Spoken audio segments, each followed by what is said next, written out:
What's up, guys? Tyler Yasuda here with Tytaniumfitness, and today we've got a sumo deadlift tutorial. The way I'm going to make this tutorial is going to be, I'm going to show you some of my footage, and I'm going to point out a lot of things that I'm doing wrong, a few things that I'm doing right. And the reason I'm doing it like this is because, I don't know, it's just the easiest way for me to do it. There are a few really good deadlift tutorials out there, though. If you want to see what it looks like when somebody does a sumo deadlift with good form or near perfect form, check out Dan Green also has a video that really helped me out. I'll link both of those videos somewhere in an annotation, but yeah, so here you see me just doing some acclimation sets. The first thing I want to go over is why you might want to do sumo deadlift versus conventional. One sort of major reason is that for one thing, it's a shorter range of motion, because, I mean, obviously when you stand up with your legs spread apart, you're not going to be as tall, so you don't have to pull the bar as far from the ground. Also, sumo deadlifts tend to fit certain people better than conventional deadlifts in terms of biomechanics and proportions. Another reason as a bodybuilder, and the reason that I personally started sumo deadlifting, is because it requires a little bit more from your glutes and hamstrings, arguably.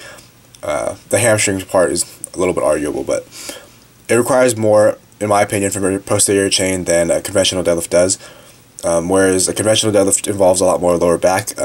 Although both lifts do involve both parts, your posterior chain of your legs as well as your back. It's just that obviously in a sumo deadlift there's less hip flexion, more knee flexion, so you're going to be using a little bit more legs. And for me, my priority this offseason was leg development, so that is why you see me doing sumo deadlifts. So first thing here, we'll stop right about here to check out the setup. So if you've never sumo deadlifted before, what I'm going to recommend is that you don't immediately set your stance super far wide apart. What you'll probably want to do is just gradually transition from a conventional deadlift, and you transition just slightly, probably putting your feet just outside your grip width, and then try pulling like that for a session, and then maybe the next week after that, increase the width a little bit more and more and more until your stance gets to a point where it's comfortable. And you'll probably want to toy around with your stance width. Here you can kind of see it looks like my feet are super wide apart, but for me that's just sort of to accommodate my femur length. As you guys probably know, my femurs are proportionately very long compared to the rest of my physique, or the rest of my body. So it's sort of difficult for me to get into optimal position. But regardless, what you will see is that generally when your stance is narrower, it'll be easier for you to use your legs, and it'll be easier for you to break the bar from the floor, but it might be a little bit harder for you to lock out at the top. Conversely, if your stance is super wide, or the wider your stance gets, it becomes a little bit harder to break from the floor, but it does get a little bit easier to lock out at the top. And it's obviously a shorter range of motion the wider you stand, so if the motion is shorter, you might be able to pull more weight if you can get into that position correctly. So the next thing you'll see is that when you set up to the bar, you want your hips open as far as you can get them, and your knees out. And what this will do is allow you to get your hips as close to the bar as possible, to get you in a sort of upright position. This is not something that I do very well. I mean, you can kind of tell, even from this angle, it looks like I'm leaning forward quite a bit. But like I said, for one thing, that's a mobility issue that I need to work on. And for another thing, my proportions are not really the greatest for either conventional or sumo. Next thing is your arms should be pretty much vertical when you set up. So you want them going pretty much straight up and down. So if you drop the line straight down from your shoulder, that's where your hand should be. The reason you want your hands or your arms straight vertical is because that's just what creates the shortest range of motion. I mean, there will be a little bit of variation that you'll see. Some people go a little bit narrower than that, some people go a little bit wider, but generally it should be about vertical. Again, with your arms, you want to externally rotate at your shoulder. If you don't know what that means, basically just imagine turning your fists outward. So your right fist will turn clockwise, your left fist will turn counterclockwise. And basically the reason that you do that is to activate your lats. Well, I mean, external rotation helps you recruit your lats a little bit better, just like a wooden bench or any pressing movement. And this is just to sort of stabilize and use as much muscle as you possibly can. One more thing is, just like in your squat, you want your head to be, or your cervical spine to be neutral. So what I recommend is choosing a spot in front of you, sort of on the ground in front of you, somewhere maybe between 10 and 6 feet in front of you. Choose a spot, stare at that spot, and don't look away from that spot when you lift. The reason you do this is because staring at a spot that's not moving it'll be easier to keep your balance, and it'll also keep your cervical spine neutral. And with a neutral cervical spine, it's a lot easier to retract your upper back. I mean, compared to if you were to crank your neck upward, really high, which some people do and some people get away with. But doing that exaggerates your cervical curve, which can throw off the rest of your spine as well. And generally, you want your entire spine to be as neutral as possible whenever you're deadlifting. As you initiate your pull, you want to get your weight, or as much as your weight, behind the bar as you can. And you want to continue to drive your knees outward to prevent your hips from shifting backwards as you pull. Like I said before, you want your hips as close to the bar as possible when you're pulling. And as you go through the motion, what I like to think about is getting my hips closer to the bar and getting my shoulders back. So if you were to imagine, you'll be able to see it better from the side, but if you were to imagine an axis of rotation sort of in the middle of your spine, with your shoulders at one end of the lever and your hips at the other end of the lever, you would want your spine to rotate about that axis, with your hips coming closer to the bar, your hips coming through to forward, and your shoulders going through to the back. So if you combine the motion, what it's basically going to be is your hips are going to be pushing forward towards the bar, your shoulders are going to be pulling back, and your legs are going to be driving up.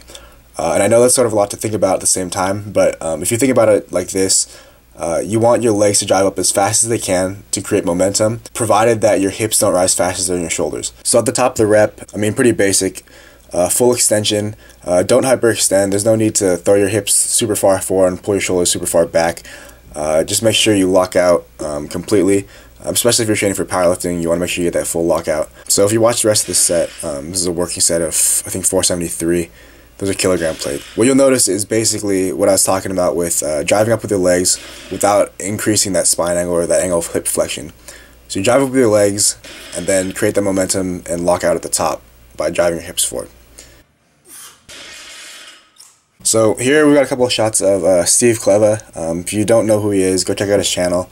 I believe it's called Slovation. I'll put a link over here. But the reason I'm showing screenshots of him is, well, first of all, shout out to Steve for allowing me to use these pictures. Yeah, the reason I'm using these pictures of him is because Steve's setup is a lot better than mine. His form is a lot better than mine.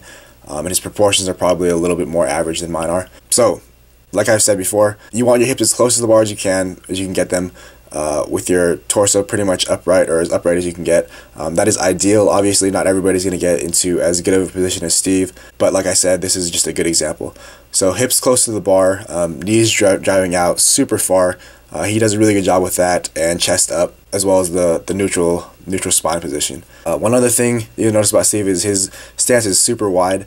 But like I said, the wider you can get your stance, the shorter the range of motion and the easier to lock out.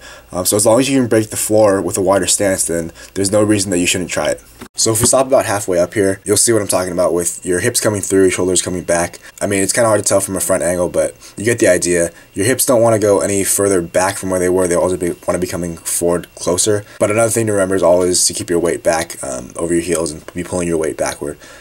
So weight's going to be pulling back, hips are going to be coming forward, shoulders going to be coming up as you drive up with your legs. Then here at the top position, pretty standard lockout. Again, this is a good demonstration of the advantage of having a wider stance. I mean, if you look at the distance from the plates from the ground, that's probably only at most maybe 2 feet, probably not even. So you could imagine that will give you a huge advantage in terms of the weights that you can move. Alright, now taking a look from the side, this is where you'll see me struggle the most, just because, partially for my proportions, partially because this is a heavy weight for me, my form breaks down a little bit. But if we stop here in my setup, one thing that I've been working on sort of a lot is to try to get my weight back. Ideally, I would be able to externally rotate my knees more. You can kind of see my knees are coming out over the bar, which is not necessarily a bad thing, but ideally they would be driving out a little bit more, my shins would be a little bit more vertical, and my hips would be a little bit closer. But what I've been working out on mostly recently is getting my shoulders over or behind the bar, feeling like they're behind the bar. Your shoulders will never actually be behind the bar when you pull, but if you can get that kind of a feeling, that might be a good cue for you to imagine your shoulders pulling behind the bar or pulling backwards of the bar to get your weight back and your hips forward. One other thing though is that one thing that I'm very, very bad at in sumo deadlifts as well as conventionals, and it's always sort of been this way for me, is keeping a neutral spine. I mean, it doesn't look too bad, but there's definitely a little bit of rounding in my low mid back as well as upper back. I guess the sort of saving grace is that the rounding isn't too extreme and it doesn't get any worse. The main thing is that obviously as your form breaks down when you get into heavier weights, and it will break down, you want to have as neutral of a spine as you can, but the biggest thing about any sort of curvature is that whatever curvature you set up with in that initial pull, you don't ever want that to increase as you pull up. If it increases as you pull up, then you're opening yourself up to all kinds of injury. I mean, on top of the obvious risk of injury that there already is for a spine that's not neutral. So if you check out this rep in slow motion, you'll see what I'm talking about with breaking the floor with my legs, completely with my legs, and then I finish the lift by driving my hips forward and shoulders back. If we pause here at the top for a second, you'll see what I'm talking about. No crazy overextension of the back anywhere, just getting my shoulders behind my hips a little bit and my hips behind my heels a little bit. And that's the whole idea, is to be, when you're deadlifting, conventional sumo, whatever you're doing, it's not necessarily a straight pull upward. You can kind of imagine a pull sort of up and slightly backward. So as we finish this set, the start of the motion seems sort of slow, but I'll drive up my legs to break the floor, and then as soon as I break the floor, I'll try to get my hips through as quick as possible. Obviously bar speed's not that great though, because this is sort of heavy for me, but not too bad. So from this back angle, it's not a whole lot more useful than other angles, but it's kind of cool to be able to see. If I pause here, the setup, you'll notice when I initiate that pull, I always drive my knees out a little bit more, try to get my hips as close as I can, and my weight back. So you want your hips as close to the bar you can get them, shoulders as far back as you can get them. If we take a look at this pull in slow motion, you'll see the same sort of thing, driving up with my legs to break the floor, and as soon as I break the floor, I start pushing my hips through, pulling my shoulders back. And if we stop at the top, you know, pretty basic, same thing, full lockout, nothing special here. My back looks kind of cool. So a few things to remember about the sumo deadlift. First of all, experiment with your stance width to find out what works best for you. Keep your arms as vertical as possible when you set up. Externally rotate your shoulder or at your shoulder to activate your lats. Keep a neutral spine as much as you can. When you set up, drive your knees out, get your hips as close to the bar as you can, and pull your shoulders back. And when you go through the motion, you're going to initiate the pull with your legs, and then drive your hips through and pull your shoulders back as you go up. One last thing I wanted to say is that regardless of what you're doing, whether it's bodybuilding, powerlifting, or just training for fun, whatever it is, it doesn't necessarily have to be one or the other when it comes to sumo versus conventional, or even Romanian deadlifts and stiff legged deadlifts, stuff like that. The sumo is just a variation of the deadlift, as is the conventional. Both are useful for different reasons.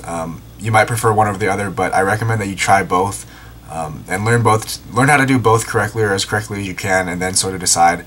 If you do favor one, make sure you learn both first before you make that decision. And that's about it for this video. I'll see you guys next time. Subscribe!